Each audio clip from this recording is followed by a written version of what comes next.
Hello everyone there in YouTube world. My name is Joe Kenobi, and like always, I got a good one for you today. I grew up in the 90s. I was actually born in 1990. I'll let you do the math to figure out how old I am. So I grew up with some really cool cartoons. Now I say cartoons because pretty much everything on this list, the top 10 90s shows, is a cartoon. Maybe for another list I'll do 90s shows that aren't cartoon related. Now, the rules for this list are as follows. 1. They have to be from the 90s. If they came out before the 90s or after, they do not qualify. Trust me, that was harder than you think. And no movies will be on this list. That's a no list.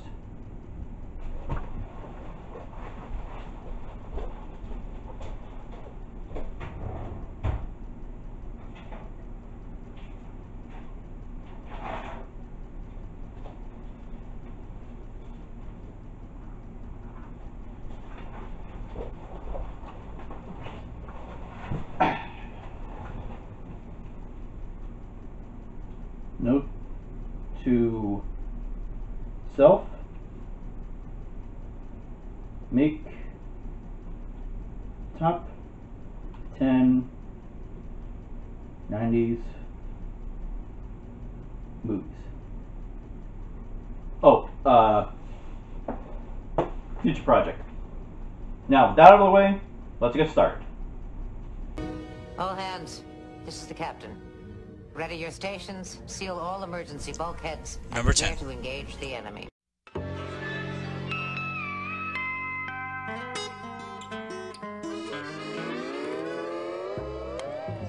Hi out there, it's me, Steve. Have you seen Blue, my puppy? Come on in.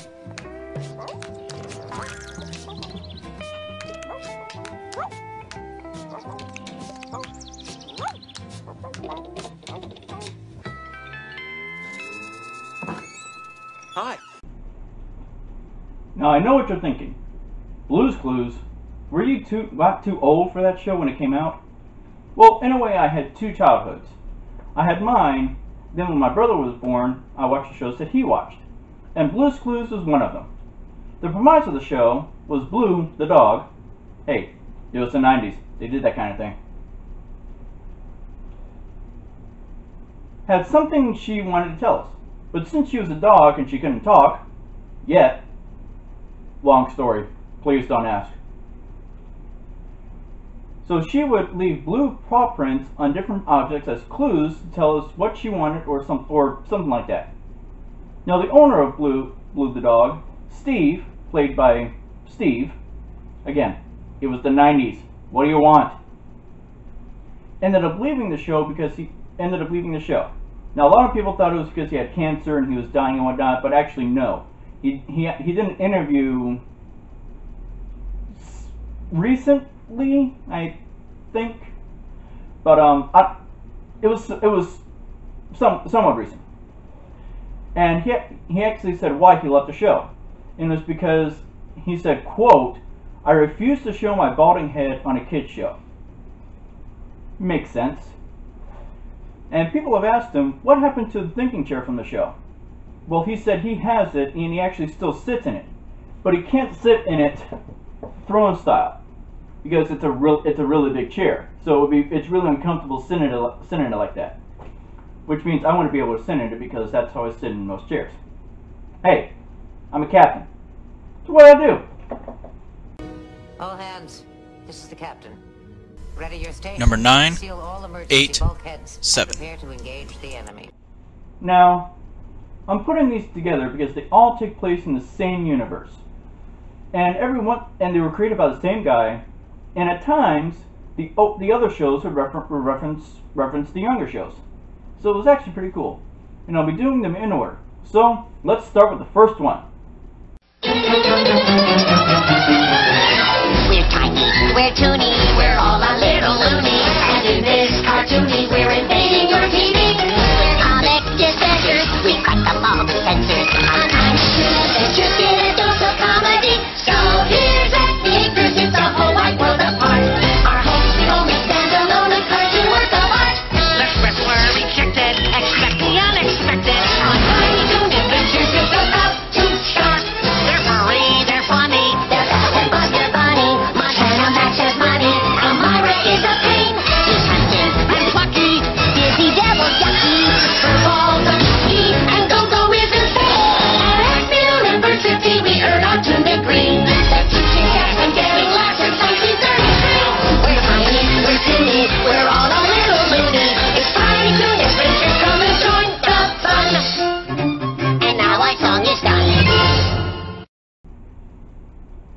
This was the first cartoon created by Mr. Steven Spielberg.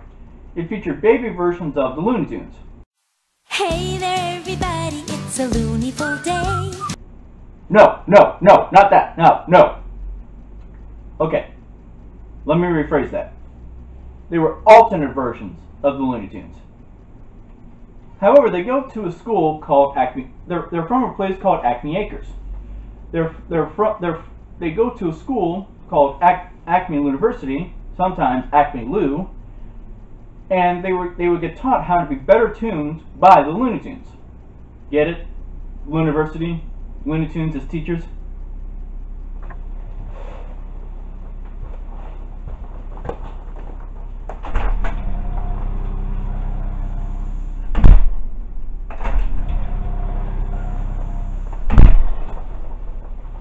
I would do that, but I got a video to finish. So occasionally throughout the show, we would see Bugs Bunny, Daffy Duck, Elmer Fudd, and so on. And I actually learned in Toon World the trick to not falling off a cliff. Don't look down. As long as you don't look down, you'll just keep walking on air. But as soon as you look down,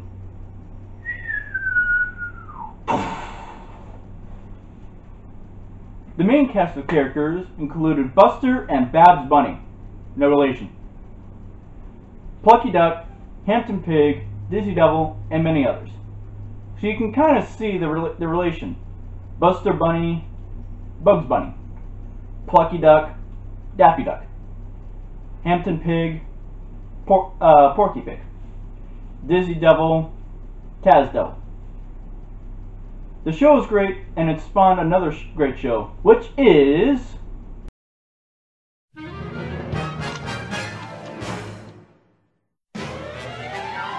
It's time for Animaniacs, and we're zany to the max.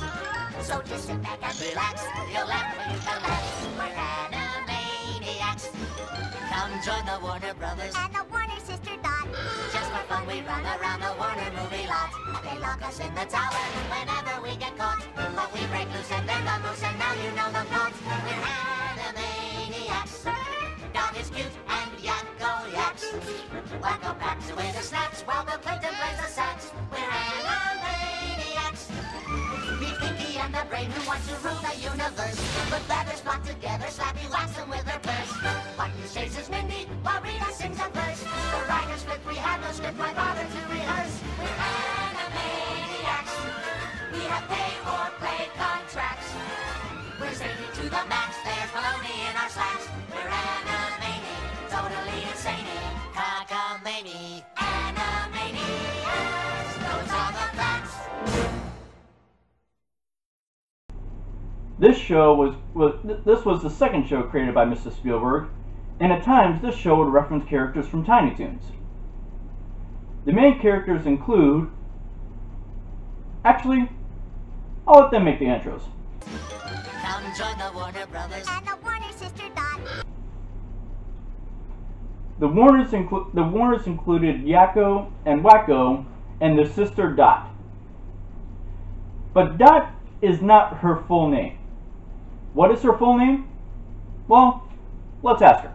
They'd say, "Tell us your name, young lady," and you'd say, Princess Angelina Contessa Louisa Francesca Banana Fana Bobesca III. But you can call me Dot. Now, whatever you do, don't call it... Alright. Now, you may think that's a mouthful. And you're right. And you're also thinking she said it so easily. Like that. Well, sometimes, even she has trouble with her own name. And now, the stars of our show, the Warners. "I'm Yakko." I'm Wacko. And I'm Princess Angelina Contessa Louisa Francesca Banana Balana. Oh, shoot! Cut. Take two. And now, the stars of our show, the Warners. "I'm Yakko." I'm Wacko. And I'm Princess Angelina Contessa Louisa Francesca Banana Balana. Ah! Cut. Ladies and gentlemen, Miss Banana Falana. Banana Verana. Thanks for your support, Mr. Pea Pop into the mic. Oh, poo, I never pop my peas. Wacko, we got a big pea pop on poo. Can we have that again?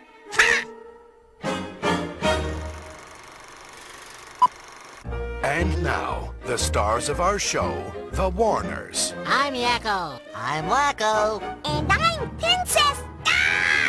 Hello, Princess. Princess. I love it. Yeah, you try saying it sometime. Princess Angelina Contessa Luisa Francesca Banana Fana Bobeska III. Oh, thank you, Mr. United States, Canada, Mexico, Panama. Big whoop. Let's do it!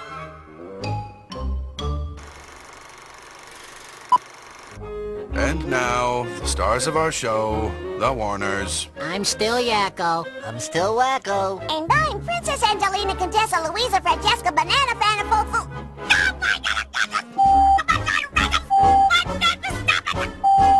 That's my cute little sister who said that. Good night, everybody. That was kind of a running gag in the show. Whenever Yakko would go, "Mwah! Good night, everybody," it signified that they did something that thought they were that was gonna get them taken off the air. That kind of sounds familiar. Anyway, now whatever you do, don't call her Dottie. Do that, and you die. And I believe it. Now, there were other characters besides the Warners. There was Kitty Kaboom, a 16-year-old girl if she did not get her way or was embarrassed in any way, she would explode. Her family feared her. Again, I'm not surprised.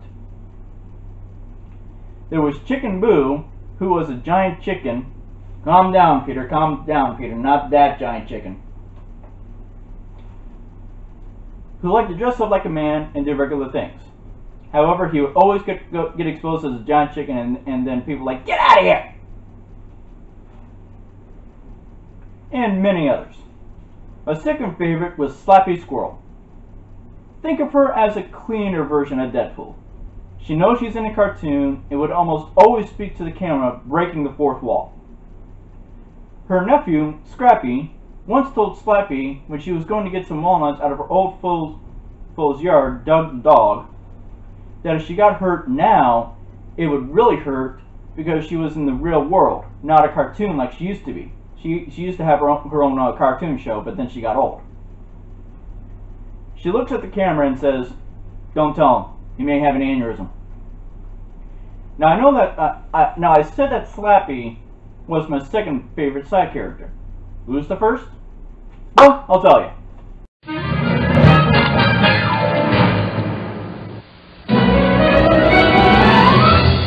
Gee, Ray, what do you want to do tonight?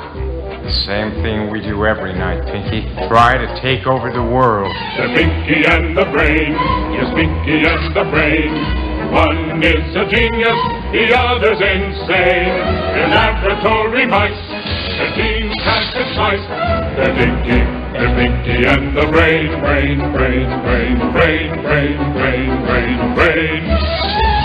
Before each night is done, their plan will be unfurled by the dawning of the sun.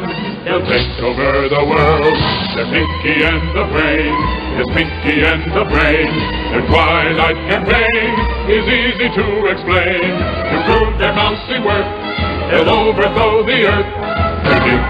They're Pinky and the Brain.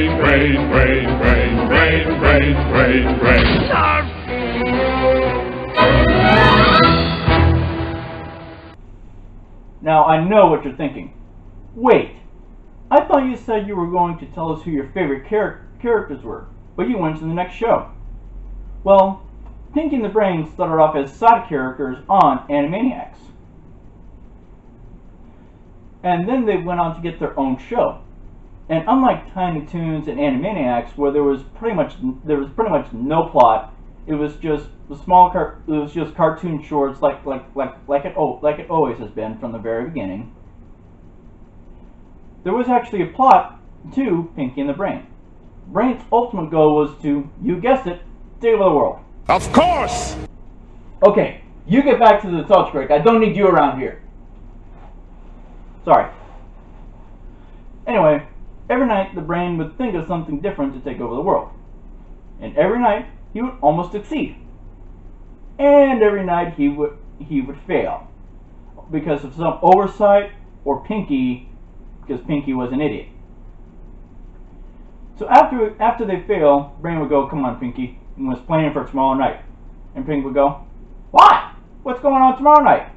And Brain would go, "The same thing we do every night, Pinky. Try to take over the world." I think there was once where Brain just goes, "Yes." But anyway, there's not much else to say about this show. It is what it is. It was the 90s. Moving on. All hands, this is the captain. Ready your stations, seal all emergency bulkheads, and prepare to engage the enemy. Watch the skies coming at you, a hero of metal hue. He locks horns with disaster for the red and white and blue. Then was born of a robot, miracle of science, ready to catch large monsters, supercharged and quick on the draw. Pretty darn good, but he needs help. The big guy, he's a big deal. Heart of gold and fist of steel, covering the limited peace with Rusty at his heel. They're a mighty team. The boy robot lives his dream to be a legend in his story. The big guy and Rusty. Now this show was really cool. I mean, what other show has a robot kicking butt? Besides that! Okay, there are other shows that have robots kicking butt, but they're not on this list because they came out after the 90s, the whole 90s rule thing. So I'm putting this one down. It also helps that I saw this before Transformers.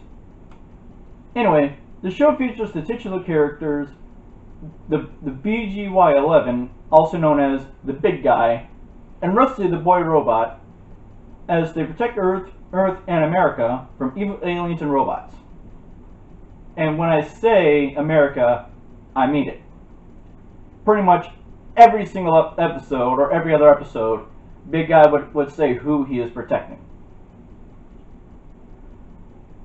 Anyway, you saw in the intro how many weapons he has. I mean, come on. He opens up his elbows, and a bunch of guns come out. That's awesome. He also has some weapons on each wrist, on his forehead. They're everywhere. Well, he is actually a glorified tank. He started off as America's first attempt at artificial intelligence, meaning he was going to operate on his own. And even though he has weapons out the wazoo, and he is capable of speech, he was stupid. For a test, he did the old "how many fingers am I holding up" trick, and he said September. So there's a guy that operates the robot. Now I don't know if the guy operating the robot is the same guy that provides the speech for Big Guy. I doubt it, because the guy that's operating the tank is from the United States Air Force. So my guess is no. I don't think anybody from the Air Force would spout out things that Big Guy says. I just don't.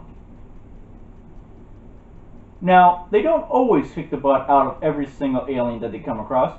They do greet visitors with open arms, because all they may want is a hot piece of apple pie and a cup of joe. They actually said that once. And then they went on to say this when they were greeting visitors. As long as you're not here to enslave our citizens or defile our cattle, we'll get along just fine. In the first episode, some aliens were trying to abduct some cows, and Big Guy said, no alien scum is going to deprive even one American child of a wholesome glass of milk. It was the 90s. Now, the one bad thing about the show was that it ended on a cliffhanger. But other than that, the show is awesome. Again, what show had a robot with weapons out the wazoo?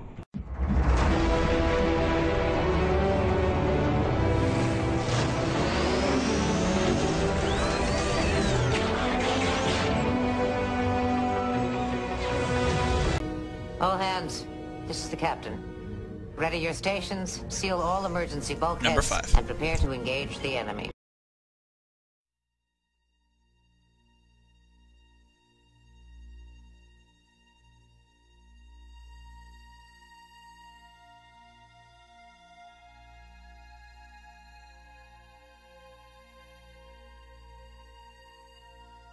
Space, the final frontier.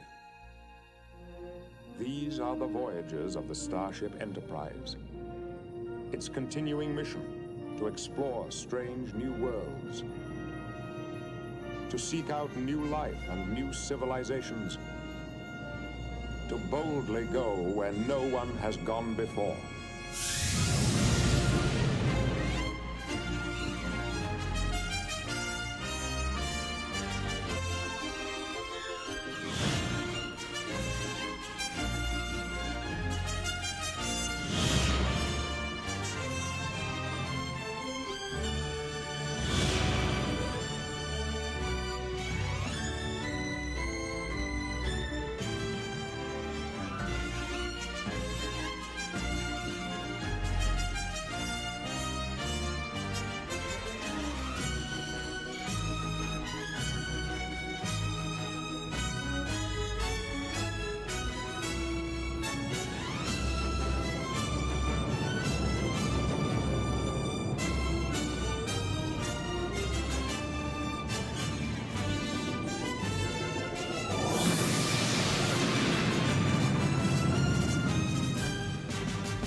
No, you said that, nope, you're gone. Hey! You're gone. Sorry everybody, listen to my show now, he went off his rules, he's not allowed here, bye. Okay, that's enough, go away! Never! Alright, I know I said that only shows from the 90s were allowed to be on this list, but there's a reason I chose this one. There are a total of 5 Star Trek series, depending on, or 6, depending on when this comes out. First was the original series, which came out in 1966. Then came Star Trek The Next Generation, which was in 1987. Then came Star Trek Deep Space Nine in 1993. Then Voyager in 1995. And then finally Enterprise in 2001. And again, depending on when this comes out, Star Trek Discovery, which is 2017. Now, as you all can guess, Voyager is my favorite series. However, that was not the first series that I saw. I did watch the original series with my dad when reruns were on. I did not fully get into Star Trek until the movie Star Trek Nemesis, which was the last movie that came on before the reboots, and the last movie that the Next Generation crew did. So I started with the Next Generation. That's why it's on here. Now, I'm not going to talk about the show for 2 reasons. One, it did come out before the 90s, so I won't go into it. And if I did, then this number would be an hour long because of how much I would talk about it. There'd be so much I can do. I can do a separate video for every single series. Note to self: make videos on Star Trek series. Moving on. All hands, this is the captain. Ready your stations, seal all emergency bulkheads, Number 4. and prepare to engage the enemy. Bill Nye the Science Guy. Bill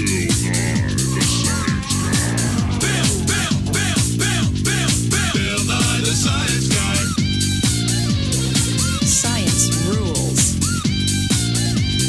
Bill Nye the Science Guy. Inertia is a property of matter.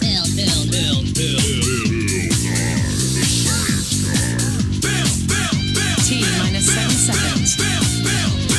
Bill Nye the Science Guy. This show was great. and it was a go-to movie for elementary science class when there was a substitute teacher. Everyone and their cousin's grandma saw at least one of these episodes when they were a kid in the 90s. Now, what did Bill cover? Well, if it had anything to do with science, he covered it. From breathing, to electricity, to weather patterns, to reproduction. Yes, he went over reproduction. He even went over the entire digestive tract. Everything from eating to... There she goes. And even space. Okay then. Anyway, I'm sure Bill inspired a lot of kids to become scientists when they grew up. Now, there are two other things I want to mention about Bill himself. One, he was on the Dancing with the Stars show a couple seasons ago. Sadly, he was the second person to get eliminated. It happens. Now, second, he has a new show on Netflix. What is the show about? Science! Duh! Now, I have not watched it yet, for two reasons. The first is, I am a little worried too, because reboots do not have the greatest track record.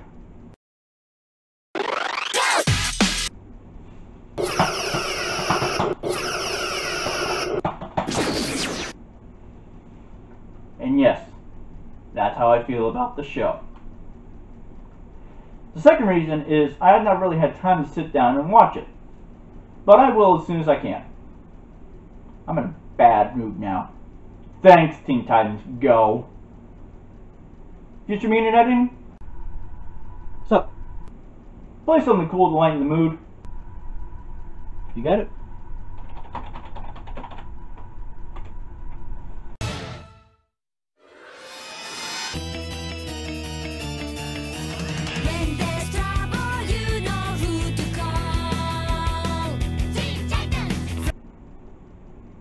Thank you. All hands, this is the captain. Ready your stations, seal all emergency bulkheads, and prepare to engage the enemy.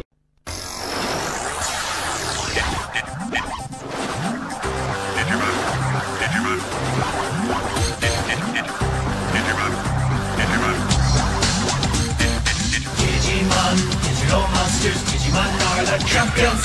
Digimon, digital monsters, Digimon are the champions. Change into digital champions to save the digital world. Digimon, digital monsters, Digimon are the champions. Digimon, digital monsters, Digimon are the champions. Digivolve into champions. Digivolve into ultimate. Digimon, digital monsters, Digimon are the champions. Digimon, digital monsters, Digimon are the champions. Digimon, digital monsters, Digimon. So, I had to choose between this show and Pokemon. And it did not help that the first series of Pokemon aired the exact same year as the first series of Digimon. So it came down to which one I liked better. And well, it was Digimon. I'm sorry, that's how I feel. I'm sorry. Anyway, for those of you who have not clicked off yet, thank you. The first series is about this group of kids who are at summer camp and get sucked into the digital world where they meet these creatures called Digimon, digital monsters, who can also turn into bigger creatures to protect their friends. The way to discover that it works, number one, the Digimon cannot be hungry. If they are hungry, then they pretty much have no strength, and their partner has to be in some type of danger. If they're not in danger, then they can't digivolve. Wait, this is sounding like Pokemon. Well, there are differences. One, the Digimon can actually speak. Instead of only saying their name, They actually have full-on sentences, and they're pretty intelligent. And unfortunately, when the Digimon digivolve, they can't stay that way, because it takes a lot of energy for them to do it, and eventually that energy does run out, and they change back. But when they are digivolved, they are actually really cool. Let's take a look at my favorite. How brave you are to volunteer. I'll try to make this as painful as I can. What do you think you're doing, Numamon? Numamon? Do you slimy Digimon call this fighting? Numamon! You got it.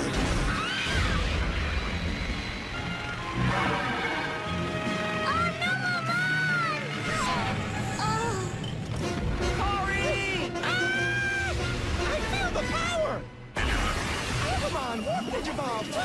Digimon, digital monsters, Digimon are the champions! Digimon, digital monsters, Digimon are the champions!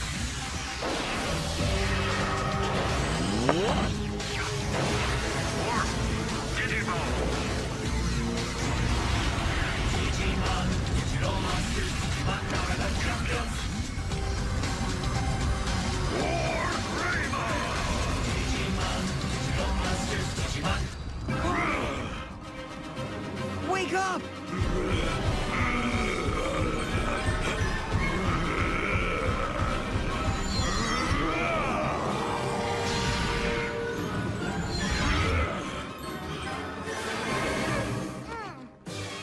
Coromon!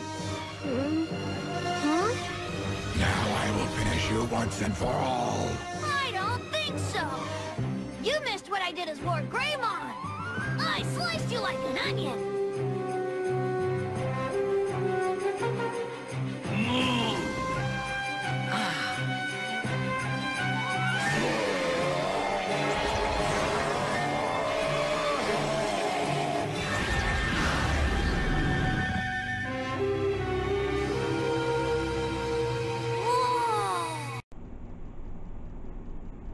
That was cool.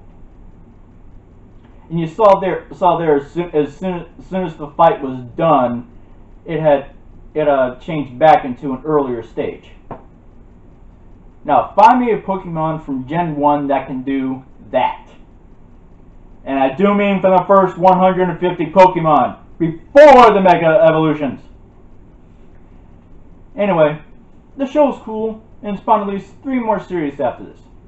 The second was kind of like the first, just different kids, different Digimon, and a slightly different scenario, but with the same kids and Digimon from the first series, so we knew it was still Digimon.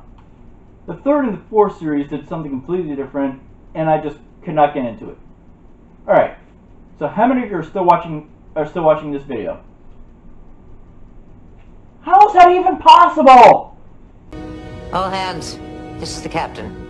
Ready your stations, seal all emergency bulkheads, and prepare to engage the enemy.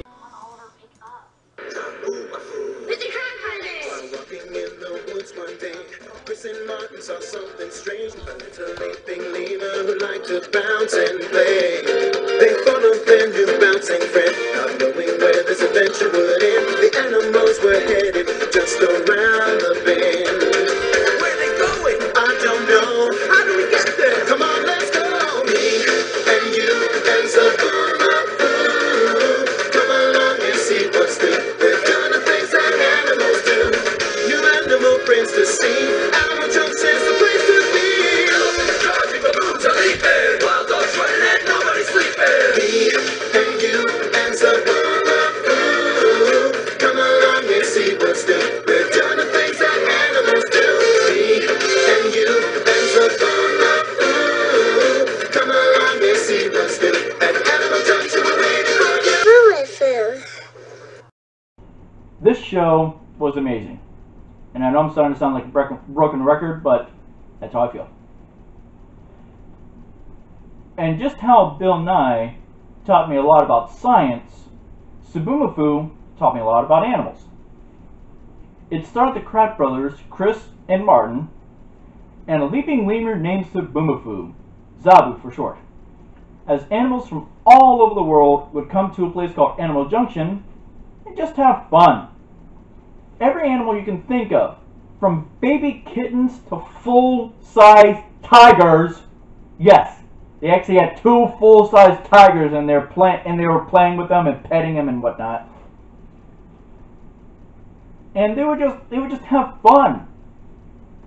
The place was called Animal Junction, and it was a place where pretty much the laws of nature just got thrown out the window. Now, probably my favorite part of the show was when they would go on a trip. Every single episode, the Kratt Brothers would go on a trip to kind of explore kind of what the day's theme was.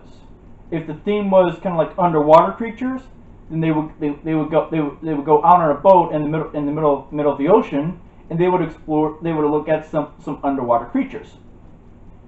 So they would go on a trip. Well, to go on a trip, they would need supplies. So they go to the closet. However, every single time they opened the closet, everything would fall out on top of them. You would think after the first 30 times, they would learn to clean out the closet. It's not that hard, and it will hurt less. Anyway, the other cool thing about the show was that they used a real lemur for some of the shots. Whenever they did faraway shots and they were showing Zabu kind of leaping around Animal Junction, that was a real lemur. And when they were doing the close-up shots with Zabu speaking, yes, they had Zabu speak, and they would make him talk after he had a snack. And his snack would include something that lemurs like: leaves, garbanzo beans, bananas, and stuff like that. Sadly, the lemur that portrayed Zabu passed away a couple years ago. That was one of those days that I'm like, aww. Now, the Kratt Brothers have done a lot of shows involving creature adventures. The latest one being Kratt Creatures, and I actually have watched it. It is fairly interesting. So if you want to check it out, it is on Netflix. If you're an animal lover and you have not watched this show, just like the Kratt Creatures, I believe this show is on Netflix. So go and check it out. Number 10, Blue's Clues. Number 9, Tiny Toons. Number 8, Animaniacs. Number 7, Pinky and the Brain. Number 6, Big Guy and Rusty the Boy Robot. Number 5, Star Trek: The Next Generation. Number 4, Bill Nye the Science Guy. Number 3, Digimon. Number 2, Zaboomafoo. All hands, this is the captain. Ready your stations, seal all emergency bulkheads, and prepare to engage the enemy.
Hold it right there. Hey, what are you doing?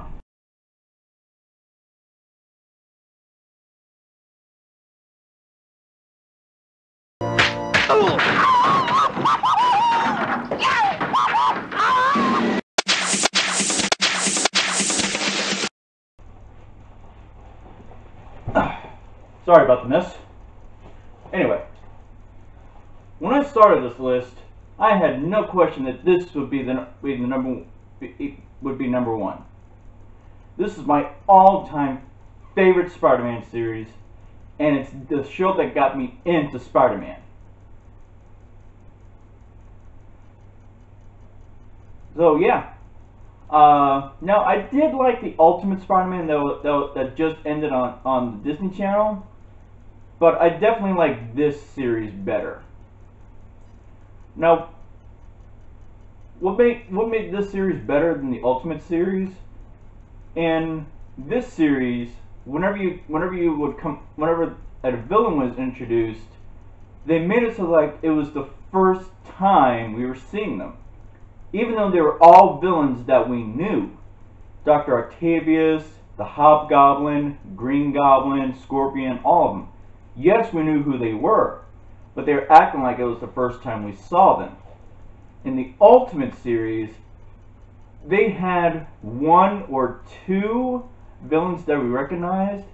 They had Green Goblin, they had Dr. Octavius, they had Venom as a bad guy for a little while. If you want to know more about that, watch the series. But other than that, it was people that we didn't know. So, yes, I like that, but I would much rather have seen the villains that we know.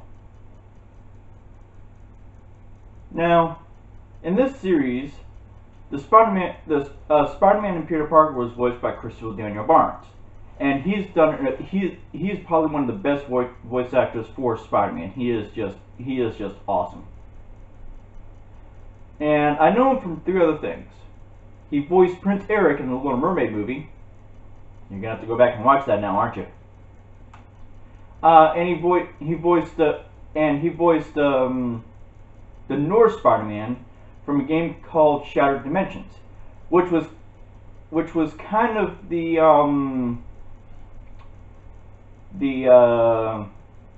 Batman of the Spider-Man universe for that specific dimension.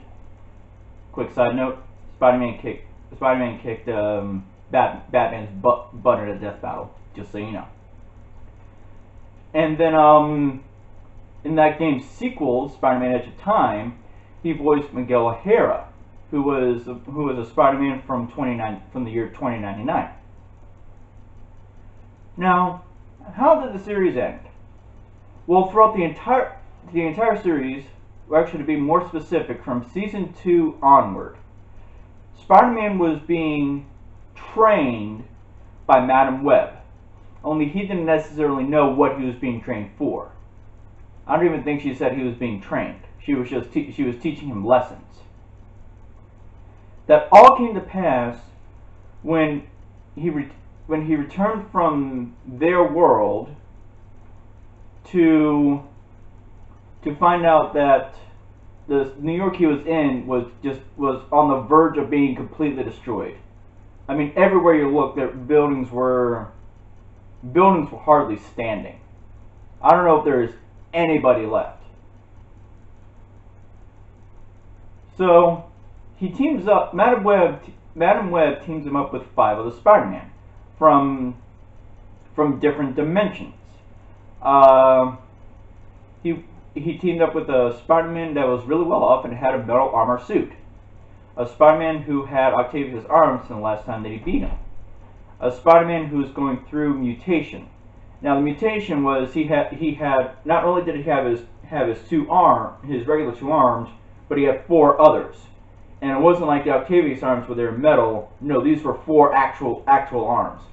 And he actually joked a little bit at the first time the Spider-Man that we know goes through that.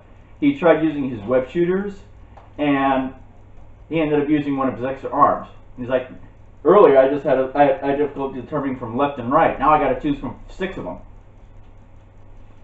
And I think for that Spider-Man that was going through it, I think he made 4 other web shooters, so he had web shooters on all of his hands. The Ben Reilly Spider-Man, and a Spider-Man that would be considered from our world, the real world. And they needed to stop the clone of Ben Reilly, who was also Parker, but had joined with the Carnage symbiote. As he tried to, you guessed it, take over the dimension. Wait, what? Yep, you heard me. He was going to destroy every single dimension throughout time and space. That's pretty bad. You want to know more? Well, I'm not going to say anymore. If you want to find out what happened, you're going to have to go and watch the series yourself. Well, that about sums it up for this top 10. I hope you enjoyed it, and I hope to see all of you again soon. Until next time, my friends, may the force be with you. Man, what an awesome series!